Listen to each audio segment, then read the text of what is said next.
அதுக்கப்புறம் என் கூட ஒர்க் பண்ணுற ஒரு டீம் மெம்பர் எனக்கு ரிப்போர்ட் பண்ணியிருந்தப்பேன் என் சேல்ஸில். அவன் வந்து தியானம் அப்படின்னு நான் ஒன்று கற்றுட்ருக்கேன் அப்படின்னு சொல்லி சஹஜ்மாரை பற்றி பேச ஆரம்பித்தான். இப்போது இருக்கிறதோட அப்போ வந்து எனக்கு இன்னும் மூளை ஜாஸ்தின்னு எனக்கு நினப்பு. இப்போது அது இன்னும் ஃபுல்லாக குறையில இருக்குது, லைட்டாக இருக்குது இன்னும்.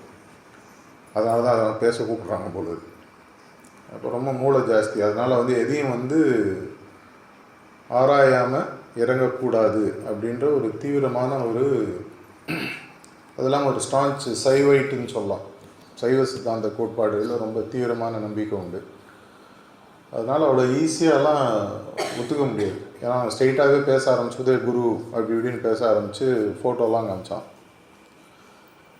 இந்த குரு உருவகப்படுத்துதல் இந்த மாதிரிலாம் வரும்போதே நமக்கு லைட்டாக கொஞ்சம் சந்தேகங்கள் உண்டு. ஏன்னா இந்த காலம் மட்டும் இல்லை, அந்த காலத்தில் மெய்வழிச்சாலை ஃபேமஸ், நிறைய பேருக்கு தெரிஞ்சிருக்கும். அதனால் குரு அந்த மாதிரி விஷயங்கள்னால நிறைய சந்தேகங்கள் மனசில் உண்டு, பயம், ஐயம். ஸோ என்ன பண்ணுவோம், நானும் பேச்சுலர், அப்போது அவனும் பேச்சுலர்னால் 2 பேரும் வேலை கிடையாது. சாயங்காலம் டே டைம்லேயும் வேலை கிடையாது, ஆனால் ஆஃபீஸில் உட்காந்துருப்போம். சேல்ஸுன்றதுனால என்ன பண்ணுறோன்னு யாருக்கும் தெரியாது, எப்படியும் ஆர்டர் வந்துடும்.